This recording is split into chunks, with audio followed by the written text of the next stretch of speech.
This is the blues. Oh, yeah. Hey, y'all. Hey. Thank y'all for tuning in. Now, the unemployment rate might look all right on paper, but baby, the job market is telling a whole different story. Talk about it. Talk about it.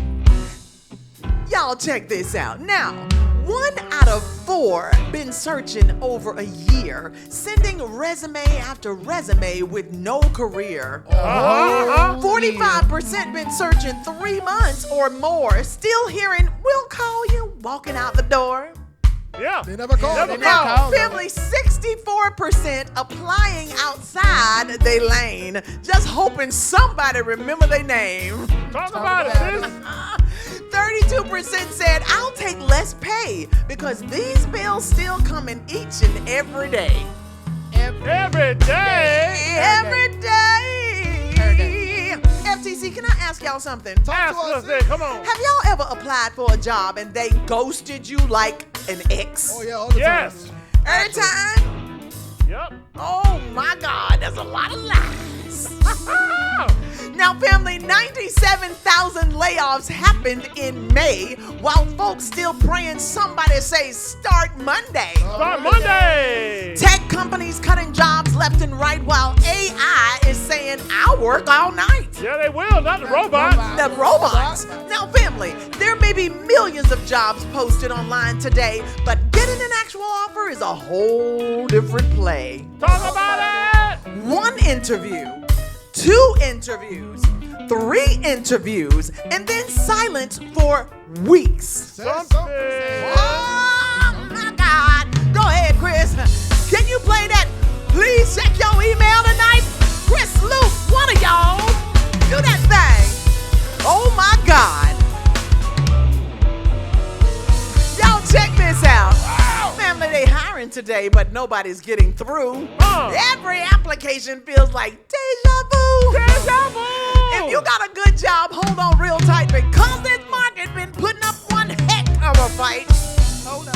Oh, One yeah. resume, 1 cover letter, 1 more rejection. We just hoping tomorrow gets better. Better tomorrow. And the message is clear if you're hearing me today. Don't stop planting seeds. Yours could be 1 click away. Don't give up. Don't give up. News. Just 1 click away. Anything can happen in this day.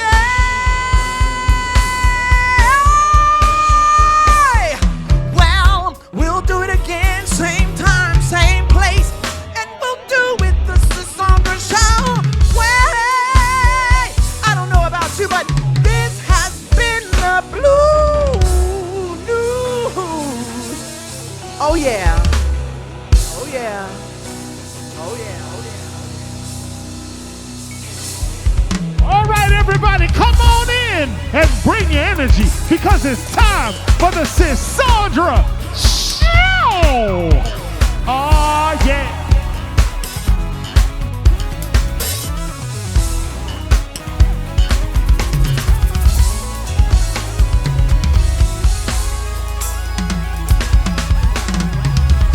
Wake up!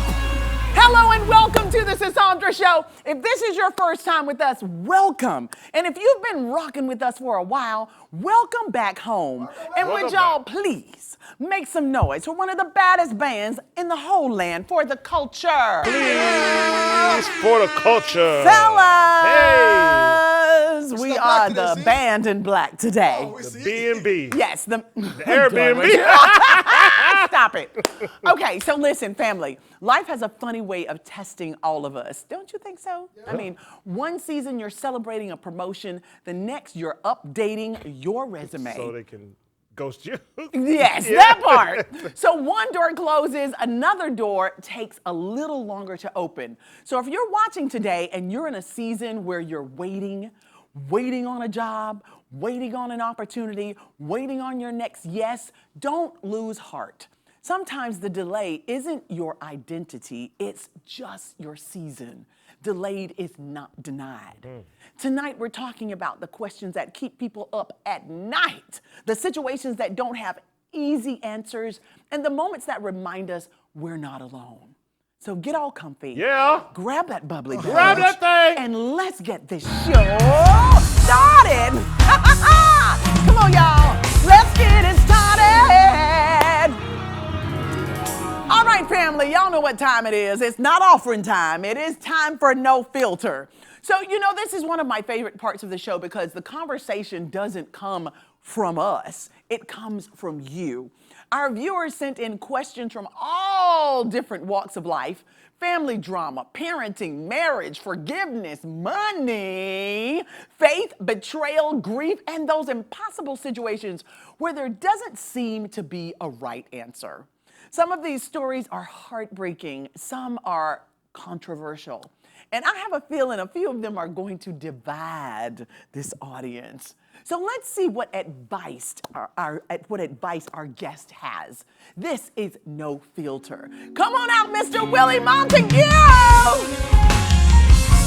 Ooh! Willie! Hey, dear sir, how are you? Good. It's good to see you. Yes, you as well. Indeed. Thank you so much. All right. We got something for you today. Okay, I'm ready. All right. So, I'm ready. family, this is No Filter. And Willie, our first question will be asked right now. Let's go there. It is from Yanette. I love it. Yanette has 2 children. One is brilliant, responsible, and successful. The other has struggled his entire life. When I die, I want to leave more money to the child who actually needs it. My family says that's unfair. Is equal always fair?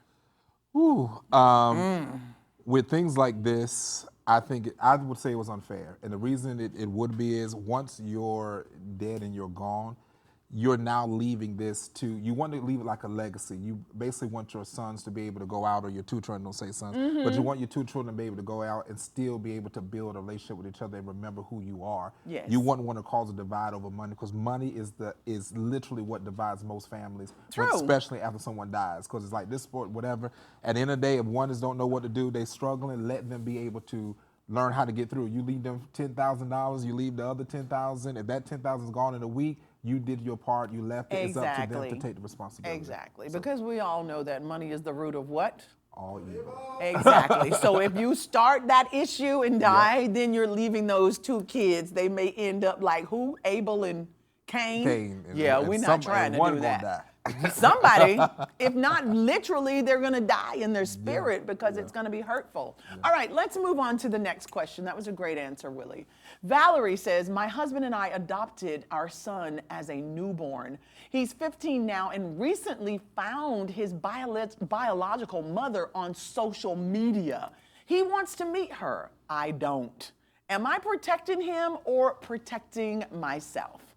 Now, I'm definitely going to side with you're protecting yourself with this, because even in adoption, I get it. You know, you spent 15 years, you raised this child, but at the end of the day, children or anyone that knows something in you, like, man, I just don't fit. I heard from someone who was older, now they're in their 50s, and they were adopted, but all through life they said they just knew before they found out that they just was not really a part of that family. They loved the family, they took care of them, but there was something that they still was like searching for, like something is just not right here. I don't quite look like everybody else. You know, I don't have the mannerisms, the personality, something's missing. So I think this is an opportunity where at 15 years, you've already embedded pretty much that personality, that lifestyle of you. So I don't think that child would turn their back on you. I think more or less it would be like, maybe they have questions they need to heal. They need to know, why was I even put up for adoption? What is the situation? What's the background? Right. There's questions, and I think at 15, they're able to make the decisions on their own. No, it's true. Yeah. It's true. Thank you for that. Yes, I think we can move on. No, you're doing a fantastic job. That's a good answer.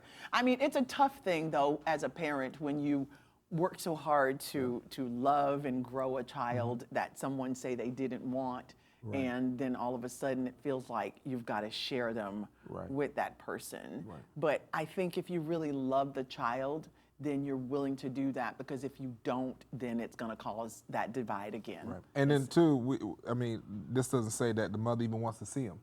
So you Right, know, correct. The right, son yeah. found the biological. And It doesn't don't know, necessarily correct. mean, ooh, Right, that's a because whole I've seen nother. that. I've had family members, it happened in my family, where they said, I don't want no part, you know, and I go reaching out to some of our families that I found through, you know, all the different little DNA apps and stuff, and, you know, they don't want any part to do. They don't want to know what happened. They don't want to go. It's too much for them. They don't want to know what deep. happened. And so, you know, fortunately, it may not turn out the way he thinks it may turn out. It's so true. And I think, I don't know, there could be so many scenarios, but what if you gave the child up for adoption and then he finds you and you have another family that you're just raising and loving? Yeah. You know what I'm saying? But Okay. yeah, sometimes, you know, they say, be careful what you ask for. Yeah, you just may get it. Right, So yeah. you look and you shall find. Let's move on to Yes. this next question. This next question is from Carla. Carla says, my father was an incredible man to me, but after he died, multiple women came forward saying he sexually assaulted them decades ago. I don't know what to believe anymore. Do I defend the father I knew or believe women I never met? This sounds like Bill Cosby. So Whoa! I feel like, you know, it's very interesting. Not saying that he didn't or did not do it, but it always interests me that, especially in this scenario, like you know, even if you knew the man was dying, you know, most people talk in communities. You could have then come forward and said, listen, I need to get this out. You wait till the man dead, come here. Can't fend for himself. Right, and so now, you know, you leave it for, you know, this daughter to be like, listen, like, you know, and a lot of times I feel that sometimes guilt is put on her because she's a woman and she would also want to know, like, man, what I would do as I was assaulted as a woman. So now you're putting this responsibility. And so it's almost like, are you wanting her to hate her father even past the life that he lived? And you know, what mark would that leave? Because you have this thing in your mind where like, oh, my dad was this, my dad was that, he did this great, he raised me great, but he's out here doing that. And so you know, I would say with stuff like that, like, you know, people stop Bill Cosby and people. Don't call it the Bill Cosby. But you know, it's so well. I think it's so true. Why would you come and share your truth with me after my father has passed away? Because the truth sets you free, but you just bound me with your truth. And it'll take some time for that person to get through that. So I think if the person has died and you haven't said anything, then just leave it at that. Right, because I mean, literally, there would be nothing she can actually do. Right, absolutely nothing. All right, great answer, Willie. Let's move on. Keisha says, my son wants to become a police officer. My daughter says she could never support that career because of what she believes about policing in America today. As their parent, how do I support them both? Sound like she need to tell the daughter to mind her business. Yeah. Come on now. like you know, there is issues in America with some police officers, but that's not you know, because I know you don't let my broad stroke it. So this is not a broad stroke of this. And so at the end of the day, yes, but maybe he could be one of those that, you know, go in and be an example. I know plenty of people that are police officers that do great work in the community. Yes. And so oftentimes I think that there's, you know, maybe she has a fear. She think that, you know, whatever case may be. But I mean, I just think that the daughter needs to be told, you know, like, you know, honey, this is your brother. Really, like, yes. Yeah, like let him do for what he needs to me, do. exactly. If she really loves her brother and supports her brother, this would not be the issue. I'd just be more of, hey, I'm going to be praying for you every day. I would be so concerned for you to be out there. But this is not something I would support. Right. That's just so like selfish, right? Yeah. That's not her career. It's none of her business. None of our business. Yeah. Girl. All right, Keisha. Come on, Keisha. You need to mind the business that's your own. Let's move on. From Devon, my family is split over President Trump. Why do you think you're laughing, Willie?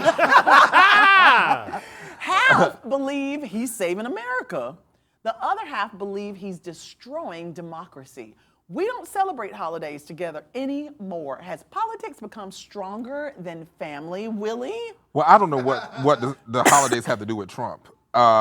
with this part right here. But there, I mean, No, the holidays definitely have something to do. The time that families gather and spend time together, they've been so upset the whole year and arguing about politics that they can't even spend Thanksgiving and Christmas together, I think is what she's saying. I call it fake news. What he's saying. Fake news, people, fake news. Oh my God. Really? Fake news. But I would So say you that don't think that America is divided over? I think America is divided because they want to be divided. He's the president, just like we had Obama for 8 years, we had Bush, we had Clinton, we had multiple presidents that people liked and did not like. President Trump is one of those presidents that people just don't like in this era. Not just one. Did you read the polls? Do you know what's going on? He's not just one. He is the one. He is the, even after Watergate. Well, even after Clinton Gate. But Y'all, anybody got anything to say? But no one is talking about Pizzagate that came under Obama. But nonetheless. Well, tell me about Pizzagate. Yeah, all them children they snatched up. So let me ask you this, Willie, since we want to go to Pizzagate. Okay. All of the things that are going on with Trump right now that this family may be divided about. You know what's going on with the war and the amount of money that they have to give. That's $300 and something billion. Remember when he was saying that Obama gave 150 something billion in cash? Did we not just double that? If we were at dinner with the family and you're the Republican sitting there talking to the Democrats, what could you say about instances like that? Well, I would say billions and billions and billions. And whose money is he giving? Okay, so on that part, I'm all about balancing budget, not using unnecessary money for those things. But I would say you have to ask the everyday American, are you seeing the amount of money that you're making change because of the war? It's not that the money is changing. I believe that America and family division is about the money that you have is being drained. But they're divided because they choose to. If people were going out in the communities and in their own, circles and doing what they need to do, especially within certain communities that always are the number ones to complain, then we would be able to have things for ourselves. But we don't do it. The black community. And so I feel oftentimes, I was trying to... Why do you say it with such the black community? Because I'm trying, because I can only imagine what the comments gonna be. But you gotta post this. Look, what I'm trying to say is that when you think about it, oftentimes we don't.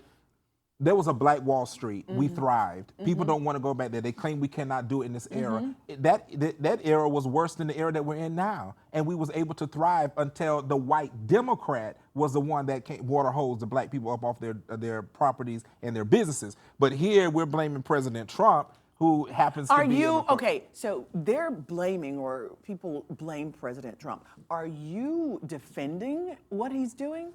I'm not defending, but I want us to look at, there's two different things here. I think that when we talk about president, he is our president. When we talk about solution, I have not seen anyone who always says that President Trump is dividing the country give any other solution. Like, what would be your solution? If you were the president today, if what would you you be gave a doing? solution, who's listening? That's up to you. Back in the day, people would go and have town halls, go to churches, knock on doors, bring the community together. We can't have social media keyboard warriors all the time. No, I agree with you about sitting behind the keyboard. We need to get out and do grassroots. And most of these people don't even vote. And that's the problem. Correct. So I'm hoping that everyone will understand the magnitude of getting out, making sure you're registered to vote. The midterms are coming up. We have a lot going on. We don't know if Mitch McConnell is alive or dead. We have so much we need to talk about, Willie. But we know that President Trump is alive. He's alive, but he sure does sleep a lot from what people are saying. Thank you very much. Appreciate it. Let's go on to the next question. All right, so this next question from Francesca. My daughter says she will never date or marry a Trump supporter because politics shows your morals. I told her people are more complicated than their vote. Is who you vote for a part of who you are, Willie? No, you got to know a person's heart and stuff like that. Politics to me is politics. And I wouldn't bring that necessarily into any type of relationship. This just sounds like... Would it come into a friendship? You It said- has. Okay, you said any kind of relationship. It has, but when I realize where it's going, I don't let it, disconnect if I see that person is not in agreement. Because oftentimes outside of just my political circle, I'm not talking about politics. So I tell people that if you bring it up, then I'm going to have that conversation. The problem I have with this, I would never date, I would never marry a Trump supporter. You're limiting yourself. So go out there, find another country, and find somebody who wants to do this. I always tell people, just Find leave. another country? Yeah, because President But we Trump is have- the president here, and people ought to have their ability to support who they desire to support. And if you want to, you never date or marry, he could be, now you're going to have him in the closet supporting Trump because you don't want him to be open about it. No, you want me to openly say, yeah, I'm going to support you because you like to support communists like, what's his name? Mama Dammy. Oh, you are a real Republican. Not my mayor. No, you didn't. Yes, he did. He is talking about the mayor of New York. No, you. And I think that you should really think about retracting that because the history of this mayor already. Hey, that's my guy. Willie, you had started. Willie, you done started something now. So anyway. So Willie, let me ask you this. Do you think, you are a Republican, you think being a Republican has made life better for you? I would say. Yes or no? Is your life better because you are a Republican? And I still see none of y'all in the White House, none in the cabinet. Whoa, none, whoa, whoa, whoa, nothing. whoa, whoa, whoa, whoa, whoa, whoa, whoa, whoa, whoa, come on. There is plenty. You need to look Where? up. They are not in the camera frame. He just had an entire thing. Have you ever seen? You know what? Let me play this. I think my life has been better because I stand on conservative values, and those conservative values have led me in business ventures and things like that. However, what it has done, though, is because I'm a Trump supporter, or let me rephrase that. Because you said it right. Because I'm a Republican who, at one point, was a true supporter of Trump. Because, like I said, things have changed with some of the things that concerning Trump. But what I would say is this: is that I don't have a problem talking to people who are radical leftists, people who don't agree with me, but it's not this, I don't get the same respect when I say that I'm a Republican because I'm black, I'm supposed to agree with what other black people do, and which is predominantly It's not necessarily Democrat. agreeing what other black people do, but I mean, when you look and observe very carefully, even if you don't do it carefully, you look at the Republican Party, there's no representation that looks like you. Right. But Tell me. I personally started ourblackfuture.org. You started it. I started but because are they including you? And when you do your taxes, do you see the same kind of respect that the I'll put it like other- this: they don't have to include me. I build my own tables because my Republican ideology is not based off of who's in the White House. And that's what I've told people before. I am a Republican because I believe that it closely lines up with my values when it comes to things of faith, things with saving the Give me your unborn.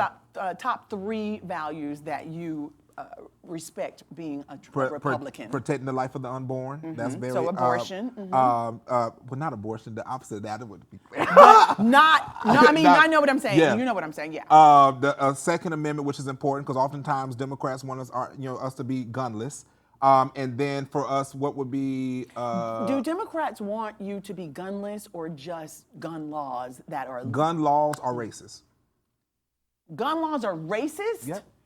How is that, Willie? Most of the gun laws that are in place have always caused more damage to the black community than it has any other community. Because most of the time, that's who they're targeting. So they put the gun laws in place because they know that if they go out and they know they're not going to have these people do what they think they're going to do, which is go out and get the proper documentation. Then they go and say you're out there properly carrying guns. So and how do you that. explain all of the school massacres, all of that? And most of the time, it is not a black person that has the gun and that's doing these massacres. Right, but I'm saying gun laws themselves overall are racist. What happens on at the school is somebody's mental health or whatever the case may be, or them desire to go in there because they just want to be crazy. But I'm saying that doesn't mean that we need gun laws. Our Second Amendment may be very clear, shall not be infringed. Nothing in there says about regulation. We already have protections for that. When you go get a gun, you can't just walk out the same day with a gun. So if you were elected to Congress or some office, what would you do to help with massacres not happening,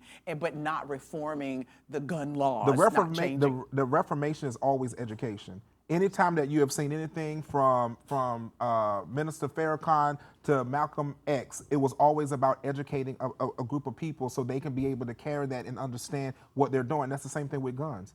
I feel like if I'm going to be there, the Reformation is not me taking away or giving you more laws. This country, it has so many laws. We're overran with laws. The government is overreaching. We should not have as many laws as we have today. I want to be able to walk outside and not have red light cameras. I want to be able to go and if I want to walk around nude, I want to be able to do that in a certain way. Well, most people do.